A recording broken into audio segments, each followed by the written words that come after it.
Good morning, students. In today's class, we'll start a new chapter 3, pair of linear equations in two variable. देखिए इसके बारे में हम लोगों ने 9th क्लास में पढ़ा था कि linear equation in two variable क्या होती है। इसकी स्टैंडर्ड फॉर्म इस तरह से होती है ax plus by plus c equal to 0। ये स्टैंडर्ड फॉर्म है linear equation in two variable की, ये स्टैंडर्ड फॉर्म है। लेकिन इस इक्वेशन को हम किसी भी एक इक्वेशन को, कोई अगर एक इक्वेशन है टू वेरिएबल में, तो हम उसको डायरेक्ट सॉल्व नहीं कर सकते। उसके लिए उसका पेयर होना बहुत जरूरी है, मतलब दो इक्वेशन होनी बहुत जरूरी है। जिसमें दूसरा भी पेयर लिखेंगे ax plus by plus c equal to 0। सिर्फ इसमें क्या होगा, नाम चेंज हो जाएंगे, a1 b1 c1 a2 b2 c2। कहने का मतलब ये है कि हम किसी भी लीनियर इक्वेशन को, कोई एक लीनियर इक्वेशन को इजीली सॉल्व नहीं कर सकते। लाइक हमारी इक्वेशन है 2x plus 3y plus 5 equal to 0। आप इसको डायरेक्ट सॉल्व कर ही नहीं सकते, क्योंकि इसमें दो वेरिएबल है। दो वेरिएबल किसी एक इक्वेशन से सॉल्व नहीं हो सकते। इसीलिए इसमें क्या बनाया है, पेयर ऑफ लीनियर इक्वेशन, यानी कि जो टू वेरिएबल का जो इक्वेशन का पेयर होना चाहिए, मतलब दो जोड़ा होना चाहिए, दो इक्वेशन होनी चाहिए। अगर एक इक्वेशन ये है और दूसरी इक्वेशन लाइक आपकी 3x plus 5y plus 7 equal to 0।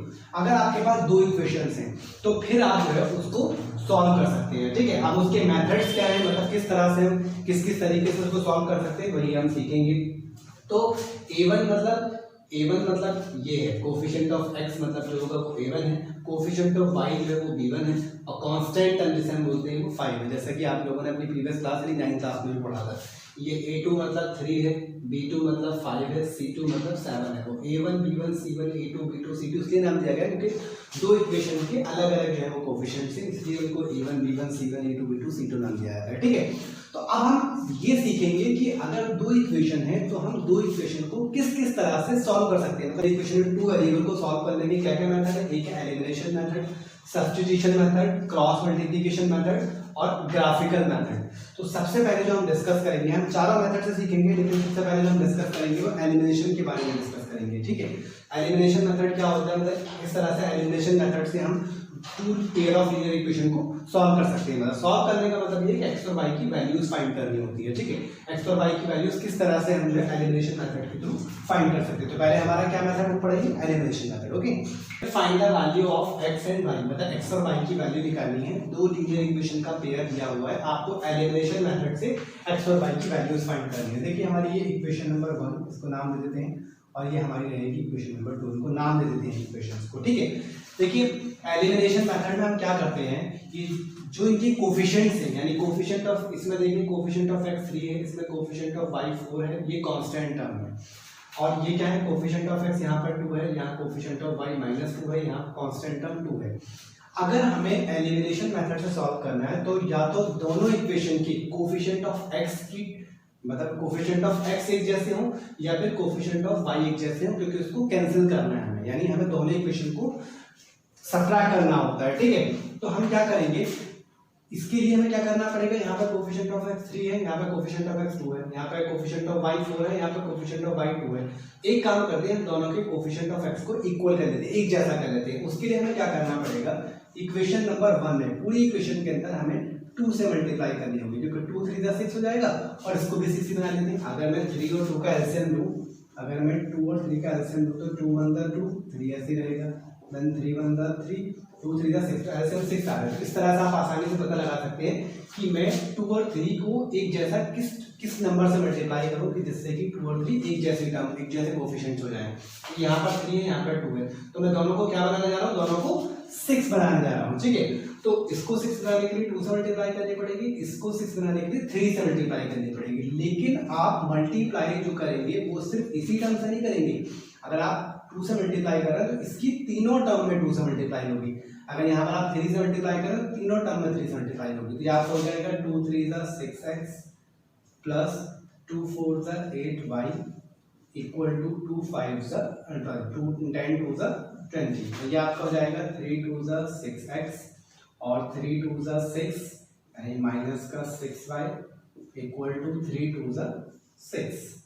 ठीक है, हमने क्या किया, क्योंकि कोफिशिएंट ऑफ x इक्वल हो या फिर कोफिशिएंट ऑफ y इक्वल हो, और दूसरी चीज ये भी देखी जाती है कि साइन भी इक्वल सेम होने चाहिए। अब जैसे यहाँ पर दोनों जगह प्लस के साइन थे तो इजीली कैंसिल हो जाएंगे, अब यहाँ पर प्लस माइनस के साइन है तो इजीली कैंसिल नहीं हो पाएंगे, अदरवाइज हम माइनस से मल्टीप्लाई करनी पड़ती। तो हमने क्या किया, दोनों के हम कोशिश ये करते हैं हमेशा कि जो कोफिशिएंट ऑफ एक्स है वो दोनों के इक्वल हो जाएगा, कोई दोनों असल में पॉजिटिव होते हैं, मैक्सिमम क्या होता है ये कोफिशिएंट ऑफ एक्स क्या होते हैं प्लस के ही होते हैं। तो हमने क्या किया, इस पूरी इक्वेशन में 2 से मल्टीप्लाई कर रहे हैं, इस पूरी इक्वेशन में 3 से मल्टीप्लाई कर रहे हैं। 2 से जो मल्टीप्लाई होगी वो तीनों टर्म में होगी, किसी एक टर्म में नहीं होगी, और यहाँ पे 3 से मल्टीप्लाई तीनों टर्म में हमने किया। ये आपका इसको 2 से मल्टीप्लाई करके सॉल्यूशन आया, 3 से मल्टीप्लाई करके ये सॉल्यूशन आया, ठीक है। अब क्या होगा, देखिए नीचे वाली टर्म के जो साइन पॉजिटिव है वो नेगेटिव हो जाएगा, जो नेगेटिव है वो पॉजिटिव हो जाएगा, यहाँ पे पॉजिटिव है ये नेगेटिव हो जाएगा। जहाँ प्लस में कोई साइन होता है प्लस का होता है, तो प्लस होगा माइनस होगा, माइनस होगा तो प्लस हो जाएगा, प्लस होगा तो माइनस हो जाएगा। तो ये प्लस का 6 ये माइनस का 6, क्योंकि ये साइन चेंज हो गया है यहाँ पर, ये प्लस का 8y ये प्लस का 6y, इस साइन को नहीं देखना है इसको देखना है आपको। तो 8 और 6 कितना हो जाएगा आपका 14y, ठीक है। यहाँ पे ये आपका 20 में से 6 जाएगा तो माइनस का साइन है, 20 में से 6 जाएगा तो कितना बचेगा 14। Now y equal to 14 divided by 14, ये 14 आपका नीचे आ जाएगा तो मल्टीप्लाई है, तो कैंसिल करके आपका कितना आ गया 1। अब ये y की वैल्यू आपकी क्या गई 1। अब जो y की वैल्यू आई है वो या तो आप इक्वेशन नंबर 1 में पुट कर लीजिए या 2 में पुट कर लीजिए, वो आपकी मर्जी है, या यहाँ पर पुट कर लीजिए ज्यादा बेटर। ये जो ओरिजिनल इक्वेशन थी, ओरिजिनल इक्वेशन तो यही थी ना, क्योंकि हमने मल्टीप्लाई करके बनाया है इक्वेशंस को। तो अब ये y की वैल्यू जा रही है, तो चाहे आप इक्वेशन नंबर 1 में पुट कीजिए या 2 में पुट कीजिए, आपका आंसर दोनों तरफ से बराबर ही आएगा। तो हम क्या करते हैं, हम यहाँ पे लिख लेते हैं, इस तरह से लिखना पड़ता है स्टेटमेंट को, डायरेक्ट नहीं करेंगे। Put the value of y in equation first, जिसमें भी आप पुट करना चाहें फर्स्ट या सेकंड में, हम फर्स्ट में पुट कर रहे हैं। पहले फर्स्ट इक्वेशन को यहाँ पर लिख लेते हैं, 3x प्लस 4y बराबर 10। तो हम जहां भी y है वहां हम क्या पुट करने जा रहे हैं 1, यहाँ टाइम लिख लीजिए इस तरह से, y की जगह पर हम 1 पुट करने जा रहे हैं, तो क्या हो जाएगा 3x प्लस 4 इंटू 1 बराबर 10। जहां y था वहां 1 पुट कर दिया, तो 3x प्लस 4 1 कितना हो गया 4 बराबर 10। Now 3x equal to 10 minus 4, now 3x equal to 10 minus 4 आपका 6 होगा, x equal to 6 divided by 3, क्योंकि मल्टीप्लाई में होगा तो डिवाइड हो जाएगा, प्लस होगा माइनस होगा, माइनस होगा तो प्लस हो जाएगा, 3 टू द 6। तो ये आपकी x की वैल्यू आ गई और ऑलरेडी आपकी ये आपकी y की वैल्यू। तो इस तरह से आप जो है वो एलिमिनेशन मेथड से सॉल्व। जी देखिए हमारा ये है दूसरा मेथड, किसी भी दो लीनियर इक्वेशन को सॉल्व करने के लिए हम दूसरे मेथड से कर सकते हैं सॉल्व, सब्स्टिट्यूशन मेथड। पहले हमने सीखा एलिमिनेशन मेथड, एलिमिनेशन मेथड के थ्रू किस तरह से हम किसी भी दो वेरिएबल की वैल्यू किस तरह से फाइंड कर सकते हैं, ठीक है। अब ये हम सीखेंगे सब्स्टिट्यूशन मेथड। ये कह रहे हैं find the value of x and y, x और y की वैल्यू फाइंड करनी है आपको सब्स्टिट्यूशन मेथड से, ठीक है।